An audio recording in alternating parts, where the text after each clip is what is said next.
One more thing, Nancy, about why it's so important. You all know why it's so important because you actually, and the thing that we need even more. So I'm looking for some decisive action this past week, and that is there were certain pieces that we did vote for last session. Our next guest is State Senator Terry Bonhoeff. First elected in 2005, Terry's been re-elected twice, now representing Minnetonka and almost all of Plymouth. Terry, that's a new district for you, isn't it? Yes, it is. After redistricting, the district changed really quite a bit. The city of Medicine Lake is no longer part of the district that I am hoping to represent in the fall, and the western parts of Plymouth that were before not in my district currently are in this new district. It goes all the way to the border of Plymouth along Medina and Hamel, and then includes a new city, and that's Woodland. Well, this means you're going to be meeting a lot of new voters, is it not? Yeah, about 10,000 new voters, and Wow. I'm looking forward to speaking to them. Terry, I would think that it's fair to say that a hallmark of your service over in St. Paul has been your ability to work across the aisle and get things accomplished. what our role is as legislators. What do you attribute that to? Well, thank you very much, Tim. I would hope that that is my reputation. I attribute it really to my having a strong and deep career in business. You know, I spent 20 years in the business world, and I remember first coming to the legislature and watching how the Republicans meet here and the Democrats meet there, and it was so foreign to me coming from the corporate world where everyone's on the same team. And so I made a pledge to myself that, particularly because I represent a swing district where on any given day they may be on one side or another, that I was going to represent all Minnesotans. And so I look at issues in a nonpartisan way, and I'm committed to finding the best solutions and working with folks on both sides of the aisle to do that. Now, you've been endorsed by the Minnesota Chamber of Commerce. I have been twice. They haven't made their endorsement choice yet this session. I'm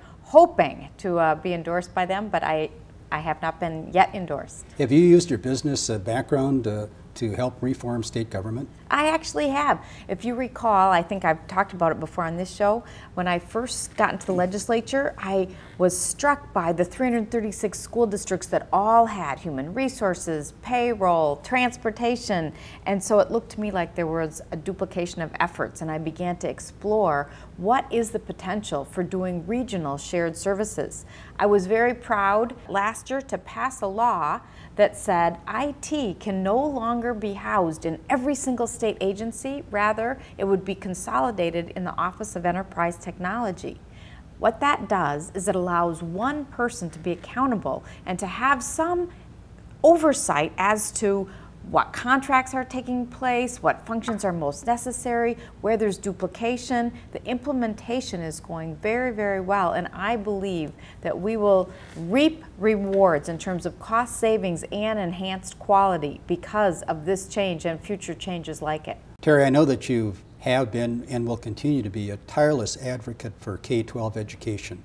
What's on the horizon in that regard? I think we have some opportunities in K-12 education to leverage the power of technology so that we can make sure every single child gets attention where they're at and that we can be accountable for them making progress. So for example, if a teacher can have right at their fingertips an understanding of, let's say she or he delivers a lesson, who gets it, who doesn't get it, then she or he can divide those kids up. Okay, you go here, you move at your own progress. You're not so sure about these concepts, I need to give you more attention. You know, and we can really have differentiated learning plans. So as you know, I have taken a pretty controversial stand with regard to how we decide which teachers are kept, which teachers are laid off in a layoff situation. Why is someone like you in a suburban area focusing in on the question of whether and in what form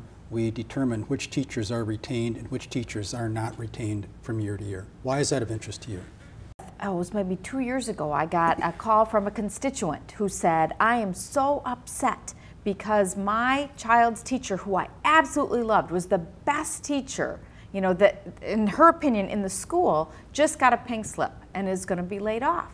And so I did some investigation, and I had known this before, but it really came home in a different way when she made that call. That every year, whether you're in a suburban district or urban district or outstate district, there are layoffs. But as these layoffs happen, the way the policy is written now is that in most cases, it's just goes on date of hire. So that was one case where it directly affected me.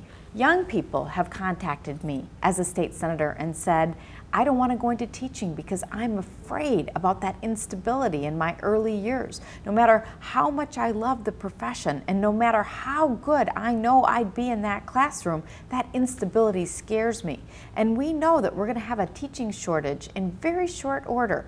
So for us to be able to recruit and retain the very best teachers that we can have and to keep those wonderful, strong, effective teachers in the classroom, I think it's time to take a step back and make sure that we're employing best practices. So for example, when I was in the business world, if there had to be any kind of layoffs, it was about, who was making the greatest contribution. It really would have had little to do with when they were hired. Is there any concern in your mind that districts will abuse the process and, driven by the dollar, will tend to get rid of the older, presently tenured teachers in favor of the perhaps newer, less expensive teachers? I think that is a concern, and so what I did to address that is I actually crafted an amendment that was passed, and it was part of the law that was then vetoed, that said a district may not use what we're calling remuneration, which means not just salary but benefits as well, as a basis for hiring decisions. And so while you cannot ever protect 100% by putting teeth into our law, I think it gives, first of all, the districts the strong message that they better not mess with that. And second of all, it gives our teachers the knowledge that if they take something to court, or if Education Minnesota on their behalf helps fight a court battle, I think the law is on our side in that case. And I say our because I stand with the teachers. I think 99% of our teachers are fantastic, and those very few that aren't, I think people in a building know who those people are. And so what I believe is this tool would allow those administrators access to be able to make that choice in a much easier fashion. Terry, you've been honored by your peers and you've been elected as Deputy Minority Leader. What do you envision accomplishing after you're reelected this November in the state legislature next session? Well, I envision that in the Senate, the Democrats are in the majority.